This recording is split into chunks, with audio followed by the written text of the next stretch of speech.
Thousands can now return to their homes in the Democratic Republic of Congo after a volcanic eruption forced them to run for their lives and flee yesterday.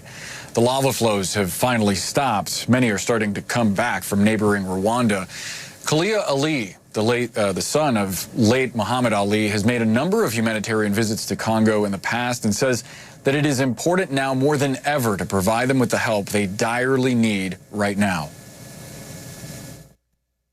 We're dealing with a community that's so fragile on any given day that anything of this magnitude then thrusts them into a whole other litany of unforeseen problems. And it's very important that we take a look at this and we make sure that we're able to issue the proper aid. I want to see the issue of homelessness addressed, the ongoing issue of food insecurity that's ever present and clearly not going to be made better by these circumstances.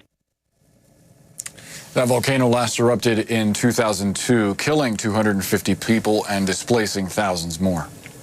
Well, Larry Madowo joins me now from Amboseli Park in Kenya. And Larry, certainly real concerns about what happens next.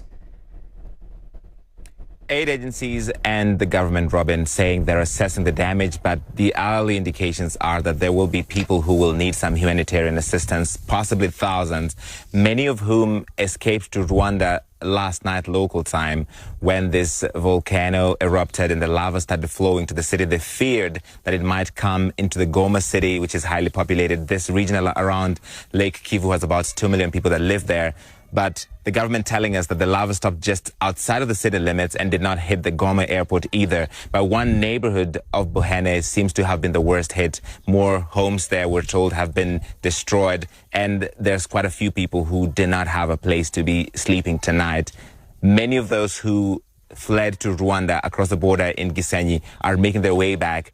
Rwanda's emergency ministry said they received about 3,500 people. The Congolese government said between 3,000 and 5,000 people crossed the border into Rwanda.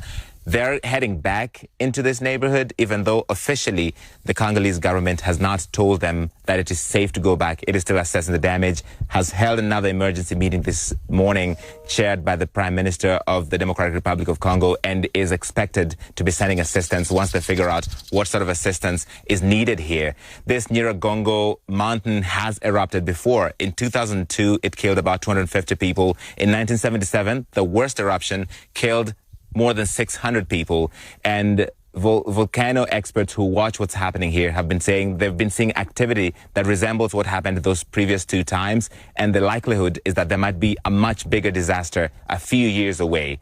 The other complication, Robin, is that the Goma Volcanic Observatory is out of funds after the World Bank, which had been funding it, pulled out most of its finances after a corruption scandal. So they're not able to do very regular monitoring and warn people around there when there's likely to be disaster. So today, a lot of people trying to figure out what happens with their lives, what can they salvage, and what happens next. Okay, thanks for that report there on the ground. Larry Madowo, thank you. Well, the lava flow might have stopped, as Larry was reporting, but the danger isn't over yet. I want to go straight to Derek Van Dam. Derek, hi. If you could just explain to us what still might be facing these people around Goma, particularly because there is a lava lake and there's a real concern that more could flow out, essentially. Yeah, the potential for a future disaster is still a problem, still a danger. But in the short term, the more immediate term is the potential for acid rain. You see, when we get volcanic eruptions like this, sulfur dioxide is erupted into the upper levels of the atmosphere. When we mix that in with rainfall and moisture and oxygen, we have the byproduct of acid rain. So not saying that that has happened, but that has been known to happen with previous similar eruptions as well. You mentioned, Robin, that the largest lava lake in the world resides within this caldera of this particular volcano. Get this, it's 1.2 kilometers wide in diameter. I mean, this is just incredible. You can see the recent eruptions. That 2002 eruption is one that was very fearful for the residents there. That is why they're taking this so seriously, because people did perish in that particular eruption, and they left over 200,000 people without homes as they fled the area.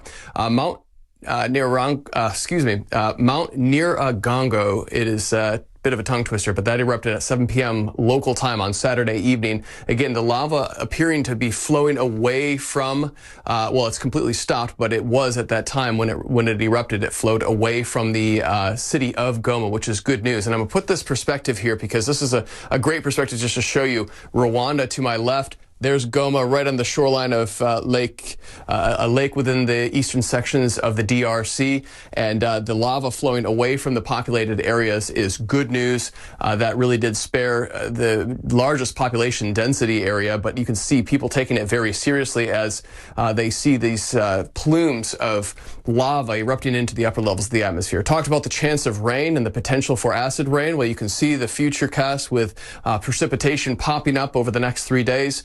Goma's 3-day forecast right through Wednesday calls for showers and thunderstorms. So a multifaceted threat here and the potential for a long-term danger certainly in the cards. Robin.